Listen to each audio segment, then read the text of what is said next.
Hello and welcome to the show. Well, the auction markets around the country are strong despite coronavirus. Kevin Brogan from CoreLogic with me. All the details in just a moment. Outsourcing will dramatically improve your productivity and profitability. Sure Agents have created a staffing solution to provide great staff who can perform duties in property management, sales, marketing and administration, and at a fraction of the cost, giving you and the team more time to spend on the dollar productive tasks. With rising costs and slowing revenue, the focus must be on value for money. Check it out, sureagents.com. Welcome back. As I said at the top of the show, the coronavirus, well, there may be an impact on the market, but we're certainly not seeing it at this point in time. Kevin Brogan from CoreLogic joins me. Kevin, welcome once again to the show. Thank you. Good to be here. Let's bring up firstly the preliminary clearance rates for the last week anyway, and we can see the weighted average at 70.6, Kevin. Yeah, so still indicative of a seller's market. As you said in the introduction, the preliminary clearance rates are just down a fraction, but nonetheless, if you look in Sydney there at that clearance rate at 74.6% off almost 750 auctions. Still quite a busy auction market and still quite a lot of buyer participation. Melbourne a little bit lower, at just over 70%, but they had what many people call a Super Saturday with over 1,000 auctions. So again, pretty strong buyer participation. Yeah, good result out of Brisbane and just a touch over 50%, 51.7. Yes, absolutely. I mean, we've mentioned before, Brisbane sort of runs its own race. We shouldn't really compare directly with Sydney and Melbourne. Look, that's a fairly strong preliminary result, and the market does seem to be performing reasonably strongly in Brisbane. Yeah, we're going to take you through the top sales in Brisbane, Sydney, Melbourne, Adelaide and Perth, and also the ACT in just a moment. Before we do, continuing with our preliminary clearance rates, good results out of Adelaide, Perth, Tasmania and Canberra as well, all doing extremely well. Yeah, look, I think across the board we've seen fairly strong performance in the first quarter of 2020. It's interesting. I mean, Tasmania has actually seen quite a few auctions this week, normally in sort of single digits, but I mean, Tasmania had 12 auctions this week, which for that stage is really quite busy. Okay, well, just before we take it to the Sydney sub-regions, just a summary for you. Weighted average of 70.6%, total of 2,220 auctions, and CoreLogic assembling results on 1,609 of those. So a pretty good result overall, 70.6. Let's go to the Sydney sub-regions. What are the highlights there for you, Matt? I guess you'd go straight to Northern Beaches, would you? Northern Beaches has got the highest, and in fact, we've seen some really strong individual results from their 71 auctions over the week. I was just going to say, Ryde, we've seen have a little bit more volatility over the last few weeks, but it does seem to have returned to form with a result over 80%. And then perhaps a couple of surprises in Blacktown and Parramatta. Yeah. Each of them not really big auction markets, but quite often we see those as the lower clearance rates. But this week we've got Blacktown at 83% and Parramatta at 80.6%. Okay, well, our top sale out of Sydney was in fact an apartment at 2/6 Cliff Street, Milsons, $0.8 million. Before we take you inside, that sold by Di Jones, Nigel and Hayden. Milsons Point, wow. I mean, you'll see the photos in just a moment, but that's a great spot, Kevin. Oh, look, it is. And this is the second highest sale that we've had from Milsons Point. This particular location, I mean, it doesn't look out towards the Sydney Harbour Bridge, but it looks over Lavender Bay, which is an absolutely beautiful bay. This is clearly a very premium penthouse style apartment, built to take advantage of those views.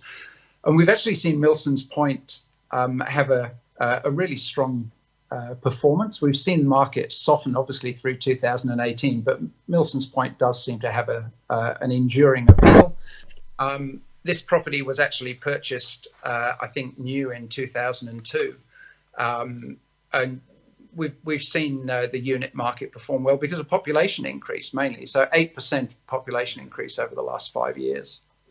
Okay, well, you can see inside there truly a spectacular apartment. Once again, selling for $8 million. Di Jones, Nigel and Hayden, congratulations on that sale. 2/6 Cliff Street at Milsons Point. Let's have a look at Melbourne now, the sub-regions there. The standouts for you, Kevin?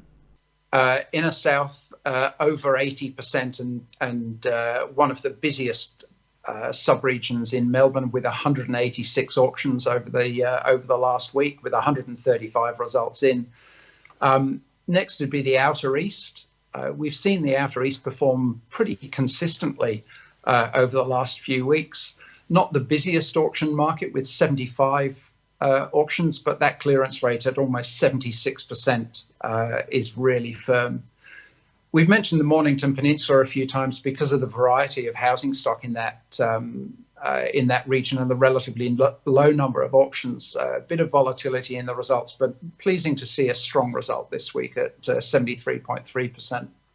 Top Melbourne sale was 22 Epping Street, Malvern East, 3,820,000 sold by Marshall White, James and Ray Tomlinson, and Fiona Ansel Jones. Lovely. This is a very well preserved Edwardian property, Kevin. Oh, look, it's absolutely stunning with some sensational period features, and the stained glass looks really fabulous in the pictures.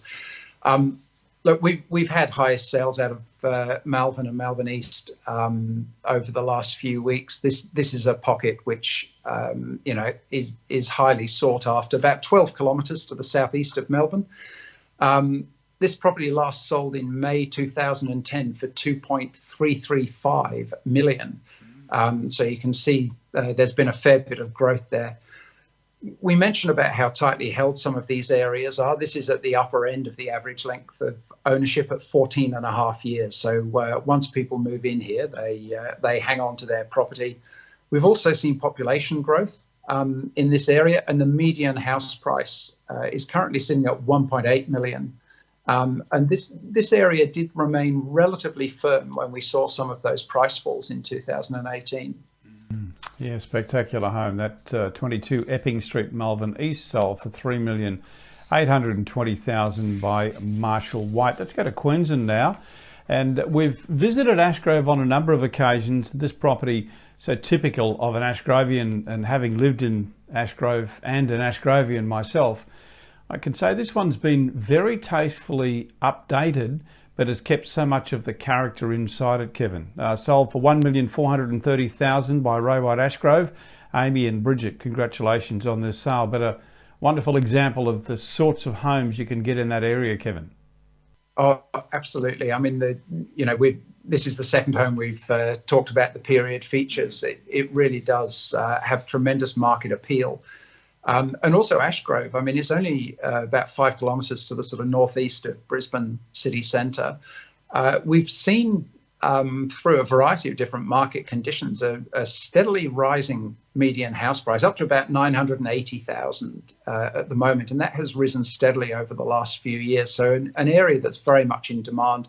And once again, tightly held with the average length of ownership at 12.3 years. Yeah, we've renovated in Ashgrovian, as I mentioned earlier, and they're just so forgiving. They're such wonderful properties, and that, the fact that there's so much timber, as you can see from the photographs of this property. So, they're a wonderful property to renovate. Let's go to the ACT now. And our top sale there on the weekend, 12 Barwell Place at Curtin, $1,117,000. Heyman Partners, Brett Heyman and Martin selling this one. What do you make of this one? And tell me a little bit about Curtin. Yeah, so Curtin's a sort of inner suburb. It's about 5 kilometres to the southwest of Parliament House, and we have seen some highest sales out of the ACT in this locality. This property is interesting to note, last sold in August 2018 for $1.075 million. So you can see there's been a bit of growth just over the last couple of years there. The median price has been relatively stable in Curtin at about $900,000. And the average length of ownership, again, 12 and a half years. So this is one of those sort of inner suburbs in Canberra that is fairly tightly held. Mm. Okay, that's our top sale out of Canberra, 12 Barwell Place at Curtin. Let's take you to South Australia now. 19 Bickford Terrace at Somerton Park. You'll have to tell me a little bit about Somerton Park, but I gather from what I've read here that this is a fairly long established suburb. Would I be correct in saying that?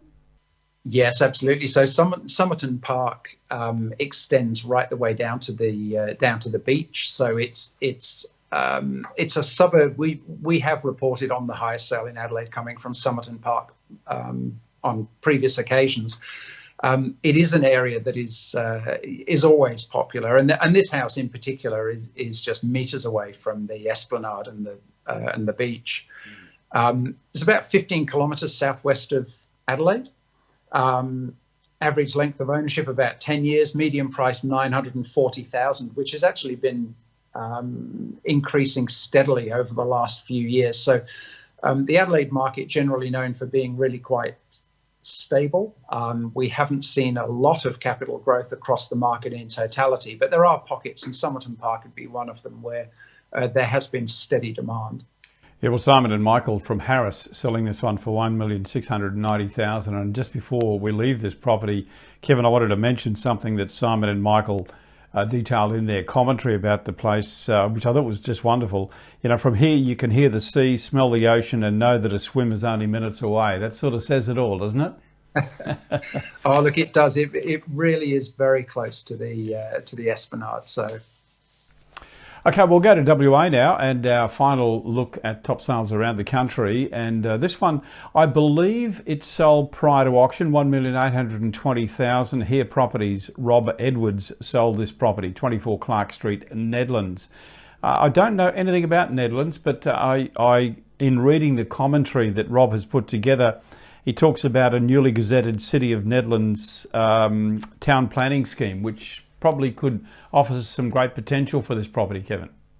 Oh, look, it certainly could. I mean, the location is fantastic. Nedlands is probably only about 4 or 5 kilometres to the west of the city centre of Perth. And this property is within walking distance of Kings Park and the Botanic Gardens, and also the riverfront. It is an area which, as is common with some of the properties we're talking about, it has had continued appeal.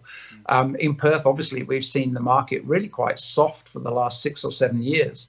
But Nedlands has actually performed reasonably well through that period with a median price of 1.6 million. And it's been fairly stable, even though we've seen some significant falls across the market as a whole. The population's relatively stable. And, you know, that's... In Perth, that's an indicator, because we've spoken about properties in before where we've actually seen a reduction in population, which is an indicator also of that softer market. So that this location is pretty strong and has remained so. It's really close in to the city, and there's some fantastic houses there. Median price at 1.6 million gives you an idea of how good some of the houses are in this location. Absolutely. Well, that's our peek inside all the top sales around the country. Before we leave you, just bringing up our preliminary clearance rates once again on the screen. Sydney 74.6%, Melbourne 70.1%, Brisbane 51.7%, Adelaide 68.4%, Perth 57.1%, Tasmania 83.3%, off a low number, but still great to see Tasmania with some results, and Canberra 69.4%, giving us a weighted national average of 70.6%. So we'll see what the weeks ahead bring us. The coronavirus sort of unravelling, and we don't quite know what's ahead of us, but certainly consumer confidence for the time being, you'd have to say, is still very, very encouraging. Kevin Brogan, thank you very much for your time, and I look forward to talking to you on Friday when we'll have a look at the week ahead. Thanks for your time, Kevin. No worries. Thanks a lot, Kevin.